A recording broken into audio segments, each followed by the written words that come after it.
Welcome to the Time Management Podcast with me, your host, Abigail Barnes. I'm a productivity coach, global speaker, time management author, and award-winning entrepreneur on a mission to share the 888 formula with the world and to remind you that it's your time. Leave it to me to bring you new time management tips, tricks, tools, and strategies, to introduce you to guests, research, and case studies from around the world, and to give you a simple 5-step process you can follow to uplevel your productivity, achieve your goals, and create a life that exceeds your wildest dreams. I'm so excited that you're here, so let's get started.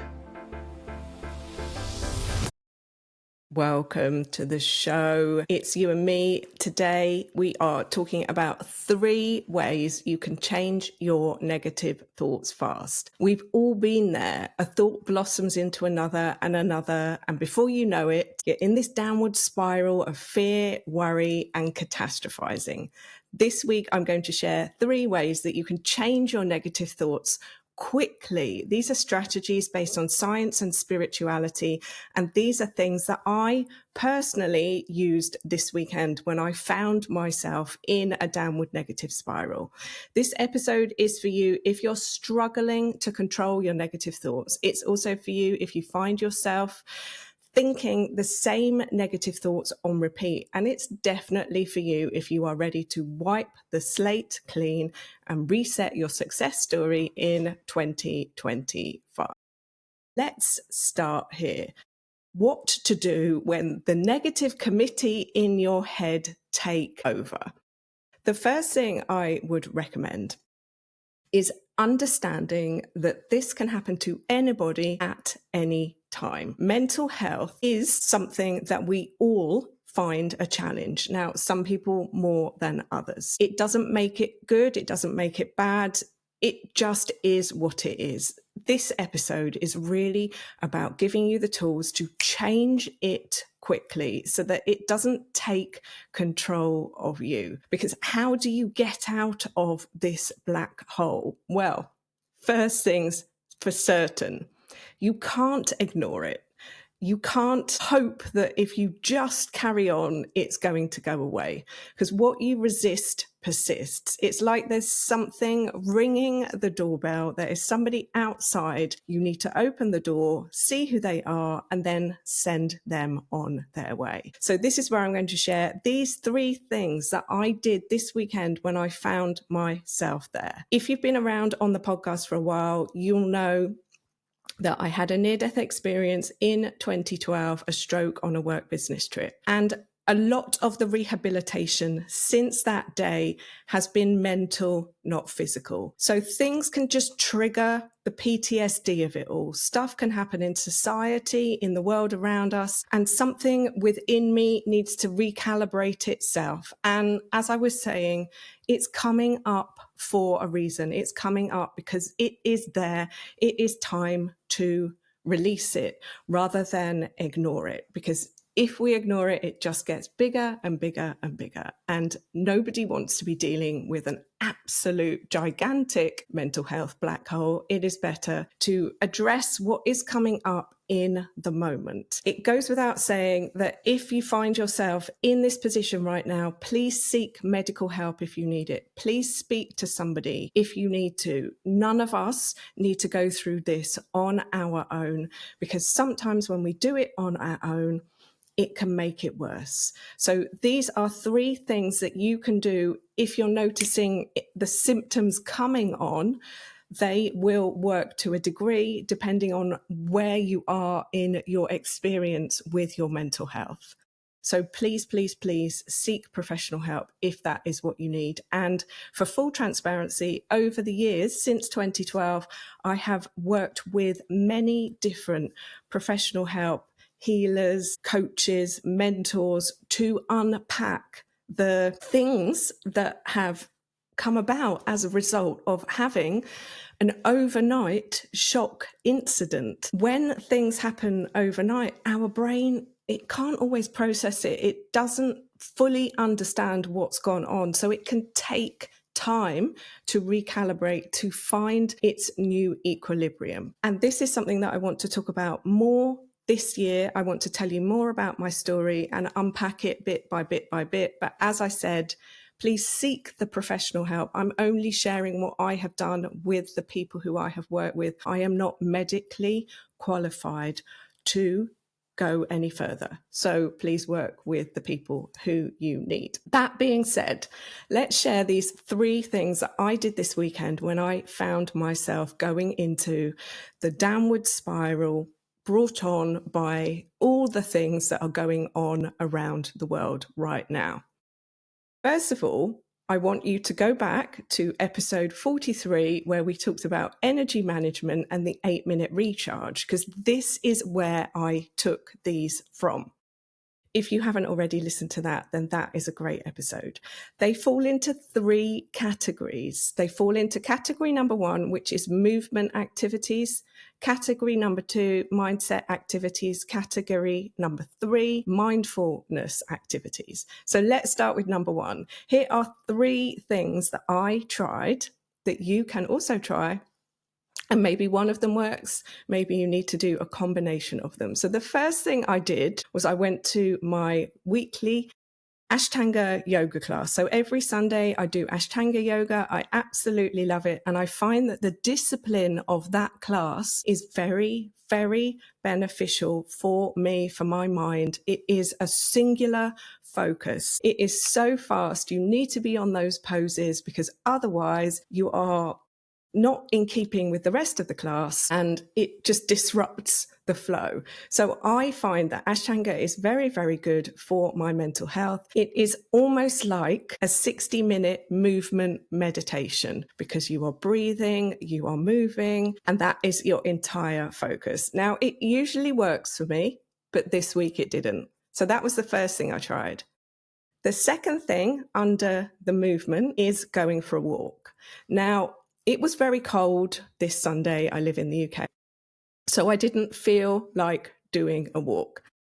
What I did instead was a third thing, which I took from a recent yoga class that I attended, where the yoga instructor, who had been teaching for over 10 years, invited us to stand on our mats and shake it off. It felt so uncomfortable. It didn't look very aesthetically pleasing, shall we say, as we are just shaking like dogs on our mats. But what he said fundamentally flicked a switch in my mind and has made me now embrace the daily body shaking as a tool and a technique that I will highly recommend to all of you. This is science-based. The dogs do it for a reason because the dogs know. They are releasing the stress hormone, cortisol, because their body has been brought into that state of fight or flight. So each of us, we wake up in the morning and we have rested our bodies, but we are waking up with cortisol in our bodies. I didn't realize this. So the shaking, first thing in the morning, as the first thing that you do before you do anything, can help you to release this cortisol, and then it triggers the release of the endorphins. Now, we all want endorphins. We get them from exercise.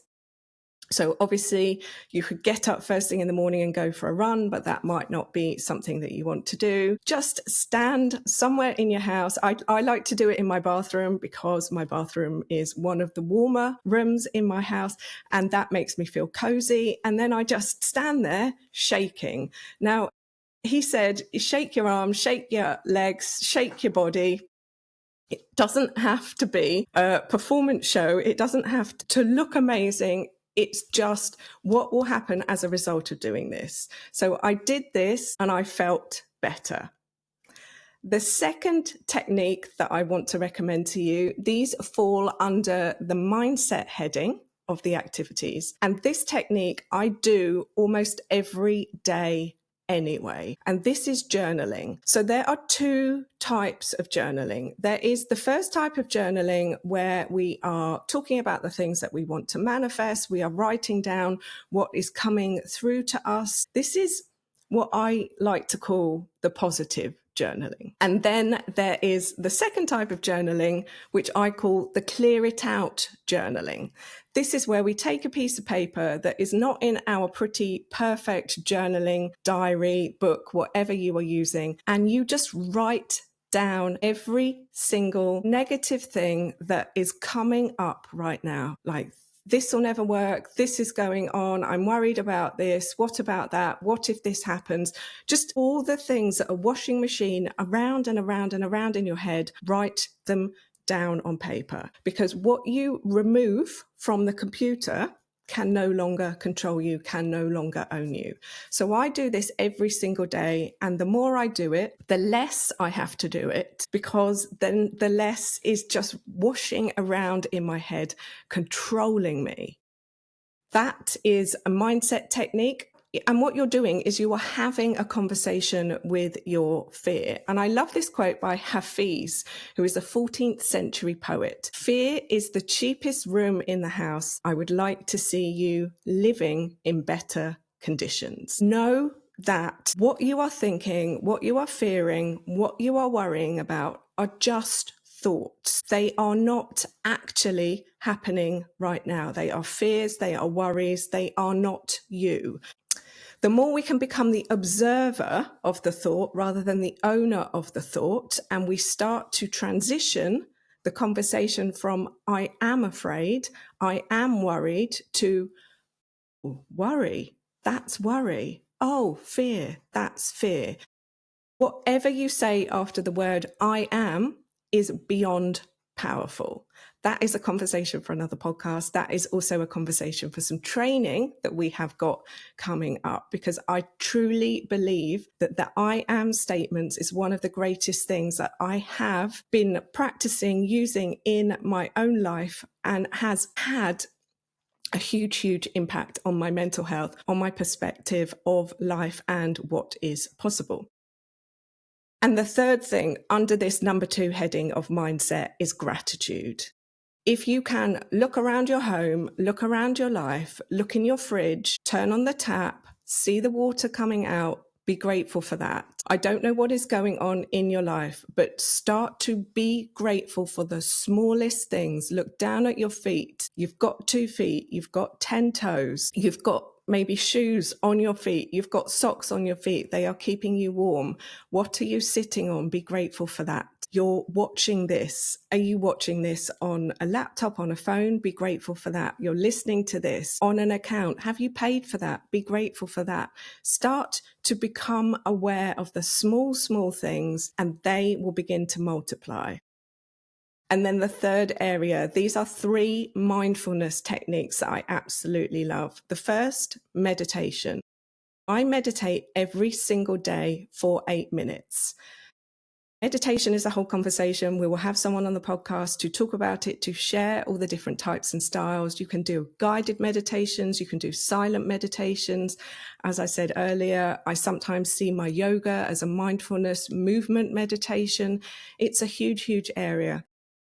But in essence, it is just silencing the monkey mind for a period of time. Now, I will sit there for 8 minutes. My monkey mind will not be quiet for 8 minutes, but my intention is to sit there for 8 minutes. And when I was speaking to a friend in yoga, they said that even if you find stillness and peace for a minute, it will change your whole body, it will change your whole energy. That is the aim of it, and that's what I stick to. So I am there for 8 minutes, and even if it's 1 minute, then that is enough. The next thing that I tried was a sound healing. On New Year's Day, I went to a sound bath, my first ever sound bath with gongs. Again, this is another conversation. I will bring an expert on to talk to us about that and the benefits of it. In very simple terms, every single note that you hear has a vibration. The vibrations vibrate with our body, and as it is vibrating, it is clearing the energy field that we have. This is a very big conversation, but it's one that I feel that more and more people are becoming open to, is recognizing that everything is energy. We can feel energy, and just because we can't see energy doesn't mean it's there. We don't doubt Wi-Fi. but it is energy and it is there. So sound healing, I found that very helpful. And then the third exercise under the mindfulness pillar, I did EFT tapping. So I tapped on my body, and I started out with, even though I feel like I'm in the bottom of a well right now, I truly love and accept myself. And even though I don't know how to feel better right now, I love myself deeply and I love myself truly. And even though I don't know what to do about all the things I'm worrying about, and all the things I'm worrying about are just overwhelming me, and I feel overwhelmed, I truly love and accept myself. And then I went round the points, tapping, and I said the mantras. We had an EFT expert on the podcast, so I'm going to guide you back to episode 63. He talked to us about how to use EFT to clear your success blocks. EFT is one of my absolute favorite tools in the toolbox of all the things that we have talked about on this episode today, because it can clear these feelings so quickly. And if you want to get it cleared quicker than ever, go to minute 928 in that episode and tap along with us, where she did a tapping for us around tapping to reduce overwhelm. You can also watch that video on YouTube, which might be easier, because then you can see the tapping points where she is talking about and guiding you through. Tapping is based on a number of different modalities, including the meridian points. So this is based on Chinese medicine, and the fact that we also have these chakra points as well. Sometimes in life, I am going to recommend to people, just try it. It doesn't necessarily need to come with a whole list of medical ticks in the box. It just needs to come down to, how do you feel afterwards? And that doesn't apply to everything in life. I get that. But tapping on parts of your body, if you tap and you feel better, do you absolutely need to have black and white science around it? You feel better. You are the scientist of your life. That is good enough for me. So I did these things and I felt better. Now, this is the bonus tip. Go to bed, sleep it off.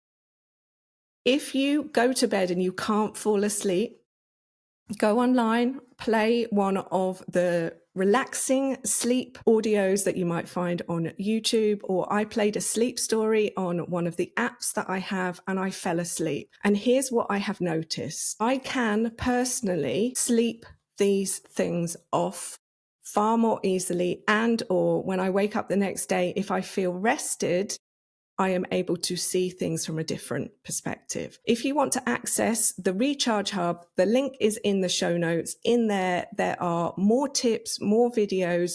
Most of the activities in there are 8 minutes or less, because we appreciate people don't have time. We also appreciate that these are new activities. So 8 minutes of giving it a go and seeing how you feel after 8 minutes isn't too much of a commitment. Let me know how those go and let me know what works for you. And also, if you have other things that you use, let me know what they are. You can leave a comment on the YouTube video, or you can leave a comment on one of the platforms you're listening, or you can reach out and let me know on social media. All of the links are in the show notes, because it really is about getting to the bottom of the triggers and the limitations. Something triggered that spiral. And that doesn't mean to say that it's your fault. It means to say that something has now come up for your attention. And this is where I want to talk about the reset method, because this is how you get back in the game. This is how you take your time back, you take your attention back, you take your thoughts back, and you step into your success era. So if you're loving this conversation today, then you'll definitely want to join me for our first free webinar of the year, How to Reset Your Success Story in 2025. This will be on Friday, the 24th of January. And if you're listening to this episode after then there will be a link for you to catch that webinar back on replay, because you're definitely not going to want to miss that webinar. We are talking about some incredible things. 3 things, in fact. The first is the 10 limiting beliefs that are helping and hindering you. Secondly, we are going to look at the neuroscience, so the adaptability of the brain and the body, something I have been obsessed with since my stroke, my brain injury. I needed to know that my brain hadn't died. I mean, some of the terminology online is absolutely shocking. Brain dead. How is that helpful? So the neuroscience of neuroplasticity, that my brain has been rewiring itself and that all of our brains are rewiring themselves all of the time. And then thirdly, we're going to look at quantum physics, and we're going to see how wave particle duality and the observer effect has an impact on our success story. And then in that episode, we're going to wrap it up. I will teach you how to turn the theory into how to reset your success story in 2025, which is all around goal setting, because people with written goals are 42% more likely to achieve them. What you believe, you achieve. Whether you believe it's possible for yourself or not, it's law of attraction. Like energy attracts like energy. If you say things like, I'm not going to be able to achieve this, people like me don't get it, the universe is listening. You get what you believe. So why not try on new beliefs? And as we wrap up this episode today, let's look at how human design can help us to reset our results in 2025 by focusing on the open centers. Now, in human design, there are 9 centers. We can go deep, so let's just focus on the head center. Approximately 70% of the population have an open head center and 30% have a closed head center. I would start with episode 24 of the podcast, where we had a human design expert on talking about human design, what it is and how it can save us time. If you are struggling with keeping up with this part of the conversation, and there's a part 2 in the archives as well for you to listen to. The human design head center is also known as the crown. It is a pressure center. It's responsible for inspiration, ideas, and mental questions. It exerts a pressure to know, to understand, to make sense of the world. An open head center, 70% of us, I have an open head center. We are more susceptible to the external influences of the world. We are absorbing and amplifying everything that we pick up. We will walk into a room, a space, a meeting, the office, and we will pick up what other people are thinking, which can be amazing if you're around a group of uplifting, inspirational thought leaders. But if you are around a group of people who are afraid, who are worried, you will pick that up as well. And you will start thinking other people's thoughts. This openness allows you to be mentally flexible and adaptable, but equally, it can have you thinking about things that just don't matter to you. You might scroll through social media and see so-and-so is doing something, and you just pick it up. It's not relevant to you or your life, but you've picked it up, you have absorbed it. What happens when we know this is then we can start to question ourselves. Is this my thought? Is this somebody else's thought?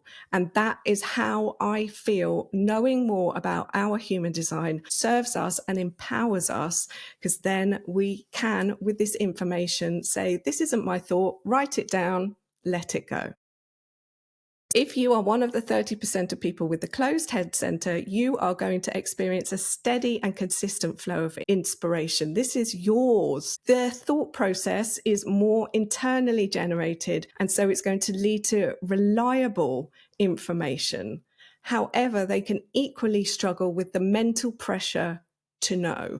In human design, there is no good or bad, there just is. The more we understand ourselves and our blueprint and how we are designed, the more empowered we can become in living our lives. There is no homework for this episode this week other than to give the activities that I recommended a go, to get the free access to that hub so you can tune in and get the trainings. There's even meditations in there as well. There's a sleep meditation in there, which was recorded by a meditation expert who I will speak to and see if they want to come on the podcast to talk to us, because they are amazing. And the other piece of homework, although it's not homework, is to book your free place for that How to Reset Your Success Story in 2025 webinar, Friday, the 24th of January, coming up so soon. There are multiple times for listeners around the world. And again, if you can't make any of those times, register for the webinar anyway. You will be emailed the replay. If you're listening to this after it has gone and you've missed it, don't worry, you will be able to catch up on the replay also. And if you are ready for 2025 to be the year that everything changes, then save the date for our brand new program, Reset Your Success Story 25. The class starts on the 4th of February.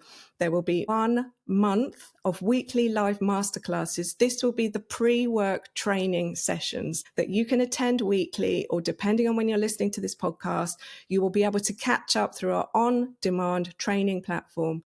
Because the 25-day sprint, which is the other part of the program, will start on the 3rd of March. So we're giving ourselves a month to get up to speed. It might only take you 2 weeks. It might only take you a week. It might only take you a day, especially if you have done the 25-day resets with me that we were doing back in 2020. You will know the drill. You will know the process, focusing on 2 goals you want to achieve in 25 days. And it works. It works so incredibly because when we keep it simple, when we have a plan, when we have a goal, we have a direction. I'm so excited that we got to have this conversation today, and I can't wait to hear how you're doing, what you'll try, and what questions you have got for me. It goes without saying, if you would like to work one-to-one, there is a link in the show notes for you to get in touch so that we can book a call and find out what it is that you would like help with, how I can support, and perhaps even recommend you one of the trainings that we have already.